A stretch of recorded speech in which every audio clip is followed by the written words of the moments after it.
আজকে আমি পিৎজার কিছু টিপস দিব। বানাচ্ছি চিকেন পিৎজা। এবার আমি বাটিতে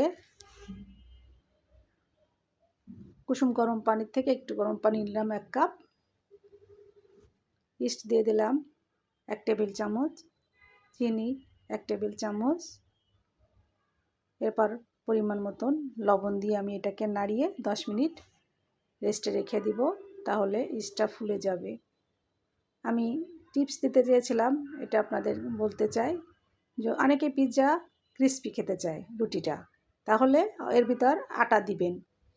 আর অনেকেই রুটিটা একটু ফোলা খেতে চায়, তাহলে তখন আপনারা ময়দা দিয়ে দিবেন, তাহলে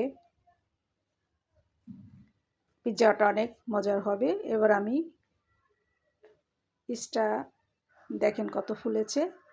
1 কাপ ময়দা দিলাম, আর একটু বেশি ময়দা দিয়ে আমি এটাকে ভালো করে মেখে নিব। আমি এটা মেখে 1 ঘন্টার জন্য রেস্টে রেখে দিয়েছি। একটু তেল দিলাম, দিয়ে আমি রেস্টে রেখে দিব। র্যাপিং পেপার দিয়ে ঢেকে রেখে দিব। আমার ভিডিও যদি ভালো লেগে থাকে, সবাইকে অনুরোধ করতে চাই, লাইক, কমেন্টস, শেয়ার এবং সাবস্ক্রাইব করে আমার পাশে থাকবেন।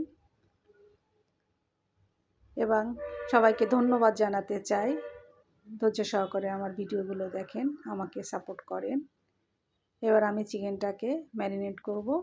চিকেনটাকে ছোট ছোট করে কেটে ধুয়ে নিয়েছি।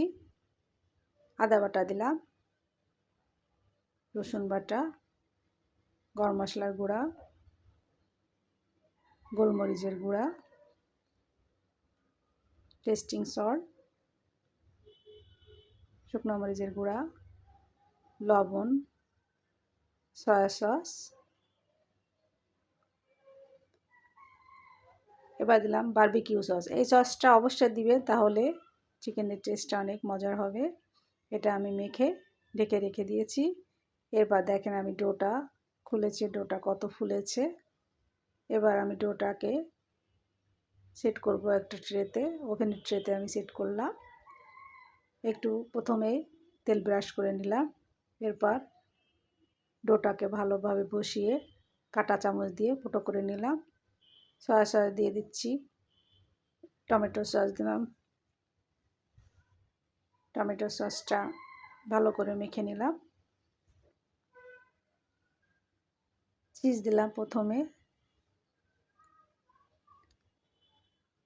এই পিৎজাটা বেশি হচ্ছে টেস্ট লাগবে, চিজটা একটু বেশি দিবেন। চিকেনটা দিয়ে দিলাম। এবার পেঁয়াজটা দিয়ে দিলাম, সবুজ ক্যাপসিকাম, অলিভ দিলাম, লাল ক্যাপসিকাম, হলুদ ক্যাপসিকাম, অরিগানো দিয়ে, রোজমেরি দিয়ে, আবার চিজ দিয়ে আমি এটাকে সেট করে নিলাম। এবার আমি এটাকে ওভেনে দিব। ওভেনে 160 ডিগ্রিতে আমি 25 মিনিট বেক করেছি। ওভেনটা আমি আগেই গরম করে নিয়েছি।